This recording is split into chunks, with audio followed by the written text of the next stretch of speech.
Assalamualaikum warahmatullahi wabarakatuh. Perkenalkan, saya Diki Ismanta Sadewa dari kelompok 4 yang akan membahas tentang teori konsumsi Islami. Di sini saya akan membahas tentang fungsi kesejahteraan. Fungsi kesejahteraan menurut Al-Ghazali ialah kesejahteraan atau maslahah dari suatu masyarakat, tergantung kepada mata pencaharian dan pemeliharaannya. Ada 5 tujuan dasar yaitu agama, yang pertama, yang kedua itu hidup atau jiwa, yang ketiga itu keluarga atau turunan, yang keempat itu harta atau kekayaan, yang kelima itu intelektual atau akal. Nah, selanjutnya saya akan mengidentifikasi 3 alasan seseorang untuk melakukan aktivitas ekonomi, yaitu yang pertama ada untuk mencukupi kebutuhan seseorang atau hidup yang bersangkutan, yang kedua untuk mensejahterakan keluarga, dan yang ketiga untuk membantu orang lain yang membutuhkan, kurva utilitarian atau kurva utilitas. Di mana di sini pada gambar tersebut kurva utility menunjukkan bahwa semakin banyak harta atau barang X dan Y, maka semakin tinggi tingkat kepuasan manusia, yaitu U1, 2, dan U3. Hal ini jelas sekali menggambarkan sifat manusia yang tidak pernah puas dan selalu ingin lebih akan sesuatu.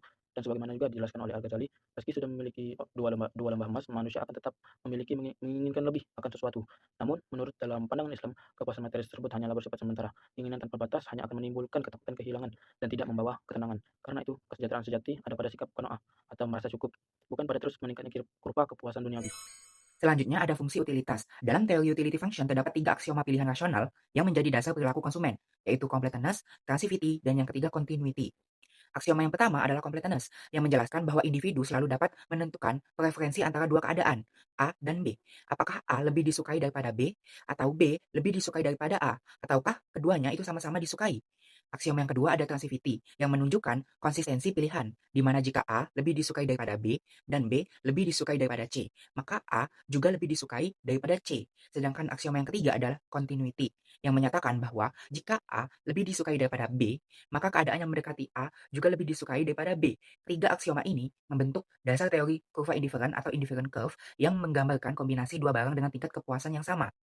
Dengan demikian, ketiganya menegaskan bahwa konsumen bertindak secara rasional dan konsisten dalam menentukan pilihan untuk mencapai tingkat kepuasan maksimum.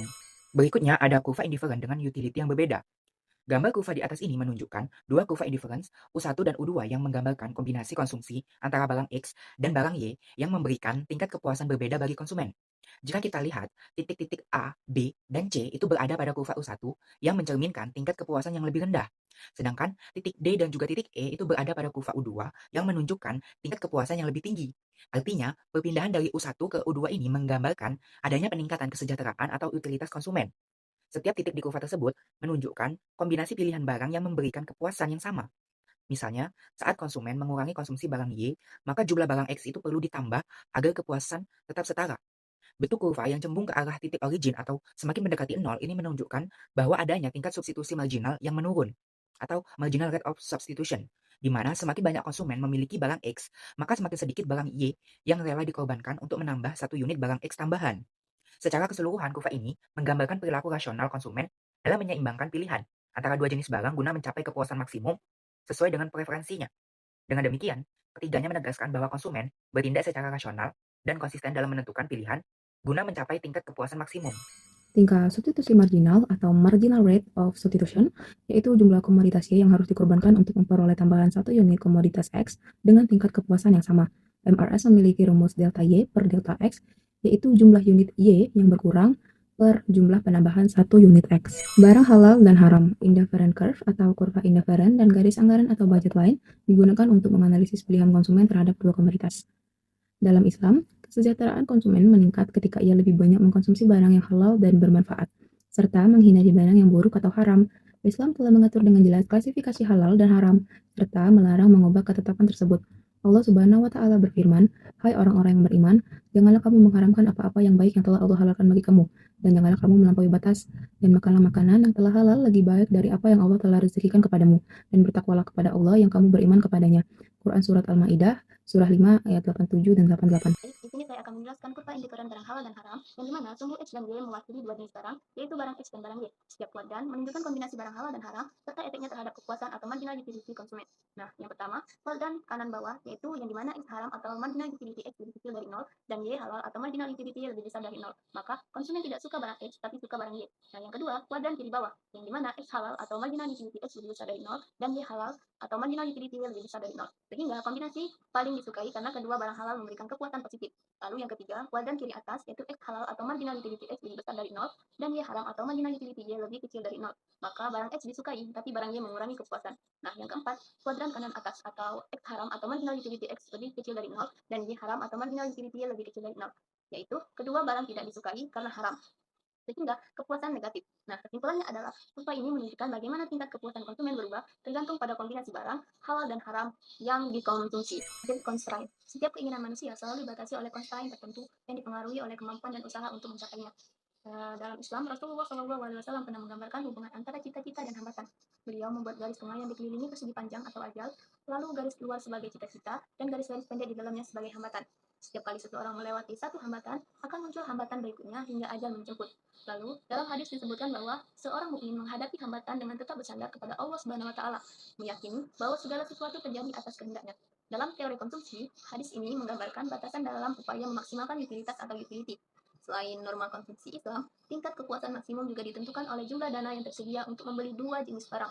Batasan ini disebut dengan budget constraint atau kendala anggaran, dan dapat dinyatakan secara matematis, yaitu I sama dengan PX kali X plus PY kali Y. Berikutnya ada kurva batas anggaran. Kurva ini menunjukkan kombinasi dua barang yang dapat dibeli konsumen dengan pendapatan tertentu dan harga yang berlaku. Garis miring ke bawah pada kurva ini menggambarkan bahwa jika konsumen ingin menambah jumlah barang X, maka ia harus mengurangi konsumsi barang Y agar pendapatan tetap sama. Titik di dalam garis berarti masih terjangkau, sedangkan titik di garis berarti seluruh pendapatan digunakan secara efisien, serta titik di luar garis berarti tidak dapat dijangkau karena melebihi pendapatan. Dalam ekonomi Islam, batas anggaran ini juga mempertimbangkan aspek halal dan haram, serta manfaat dan mudarat dari barang yang dikonsumsi. Berikutnya ada optimal solution. Dalam hal ini menjelaskan bahwa konsumen yang rasional akan memilih kombinasi barang yang memberi kepuasan tertinggi, sesuai dengan pendapatannya. Titik optimal tercapai saat konsumen memperoleh kepuasan maksimal dengan tetap berada di garis anggaran atau budget line. Kondisi ini terjadi ketika perbandingan manfaat marginal per harga kedua barang sama, yaitu marginal utility barang X per harga barang X sama dengan marginal utility barang Y per harga barang Y. Artinya, setiap rupiah yang dikeluarkan untuk masing-masing barang memberikan kepuasan yang sama, sehingga konsumsi berada di posisi paling efisien dan sesuai dengan nilai. Yang terakhir ada corner solution pilihan halal haram. Dalam hal ini menjelaskan bahwa dalam ekonomi Islam, pilihan konsumsi tidak hanya didasarkan pada kepuasan, tetapi juga pada nilai halal dan haram suatu barang. Pilihan antara barang halal dan haram dapat digambarkan melalui fungsi utilitas, yaitu semakin banyak barang halal dikonsumsi, maka utilitasnya meningkat. Sedangkan sebaliknya, semakin banyak barang haram dikonsumsi, maka utilitasnya menurun atau menimbulkan disutilitas atau ketidakpuasan. Kondisi ini disebut corner solution, yaitu ketika konsumen hanya memilih salah satu jenis barang. Dalam konteks Islam, konsumen hanya memilih barang halal karena memberi kepuasan tertinggi dan sesuai dengan nilai syariah. Teori ini ialah, dalam teori konsumsi Islam, perilaku konsumen didasari pada aksioma rasionalitas yang mencakup kelengkapan, transitivitas, dan kontinuitas preferensi. Konsumen berusaha mencapai kepuasan optimal atau utility maksimum dengan mempertimbangkan manfaat dan mudarat, serta tetap berada dalam kendala anggaran atau budget constraint. Berbeda dengan teori konvensional, konsumsi dalam Islam memperhatikan nilai halal dan haram. Barang halal meningkatkan utilitas, sedangkan barang haram menimbulkan disutility.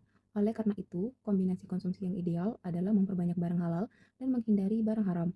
Prinsip rasionalitas ini sejalan dengan ajaran Islam, di mana setiap keputusan ekonomi harus berpijak pada syariat, usaha yang sungguh-sungguh, serta ketakwaan kepada Allah Subhanahu wa Ta'ala. Sahabatnya sudah, aku tadi.